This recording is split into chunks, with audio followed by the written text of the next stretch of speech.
Hi, this is Zach Mir from Zach's Traders Cafe with a look at some bulletin board hero stocks on Thursday, the 2nd of June. Starting off with Analysts Energy, obviously on the hourly chart time frame. Bit disappointing here that we backed off from the 0.2 plus level. Now back at a support line, key support line really at 0.18. Don't want to see that broken.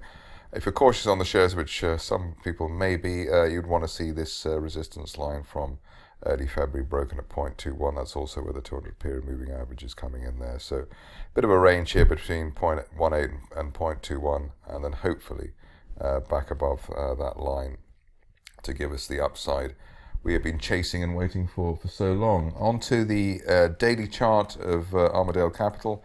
Starting to improve here a little bit after that gap down through 2 pence support.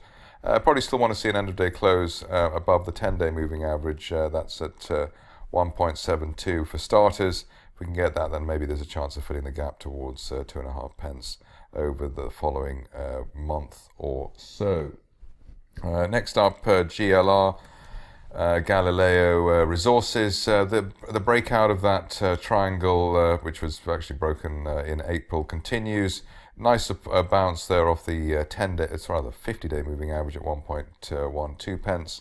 That should be, it looks like a bull flag formation here between the 50-day and 200-day lines, 200-day lines at 1.35 pence. So end of day close above the 200-day line should then open up the way for a retest of September resistance through 2.5 pence over the course of the summer. RSI looking good as well as a leading indicator.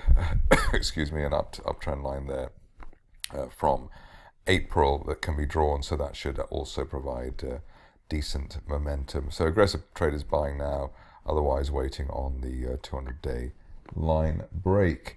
Next up, stock which has had some promising indications of late. Looks like we're bouncing around along the bottom around the 4 pence level.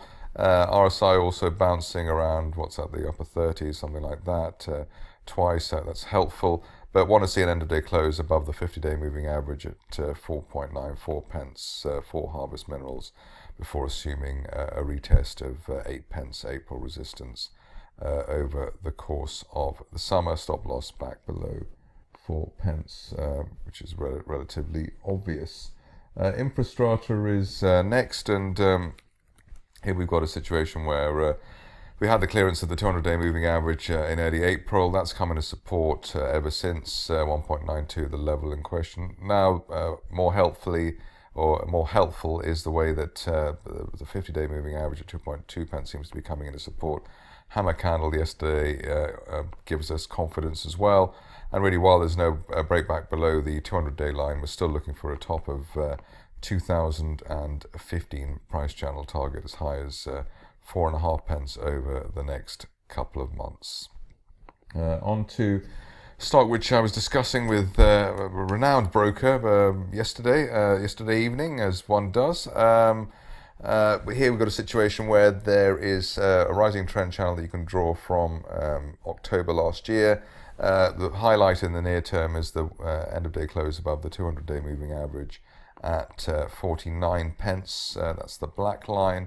And really, it's a sort of a strong way that we've seen the shares clear that 200-day line this week. Inspires confidence that the shares can actually head up to 75 pence at the top of last year's trend channel. Ideally, there's no end of day close back below let's say the 10-day moving average over the next week. That's at 46.67 for the bulls to remain confident that we're going to have further upside. On Zima, Ventures is next, and here we've got, if I can type it out, here we've got a situation where there's been the extended consolidation at and around the 50-day moving average at 0.84 pence. That's expected to hold on an end-of-day close basis over the next week. It's also the area of the floor of this rising trend channel from October last year, and therefore it seems that the target, we've got a valid target here as high as 1.5 pence over the next month or so, while the 0.84 zone remains in place as support. Final stock is Tlu Energy, which I think they should change their name. It's rather unpronounceable. I'm not sure if I pronounced it correctly either. But bear trap rebound from below 3 pence. 3 pence was the low in April. And so we just poked below that and then straight back up again, which is a decent signal. If you're cautious on the shares, maybe wait for an end of day close above the 50-day moving average at 3.79 pence. But this double bounce on this RSI uptrend line from the beginning of last month does look encouraging and does suggest that we can head back up to 6 pence over the next 4 to 6 weeks. That's it for me. More updates at the same time tomorrow.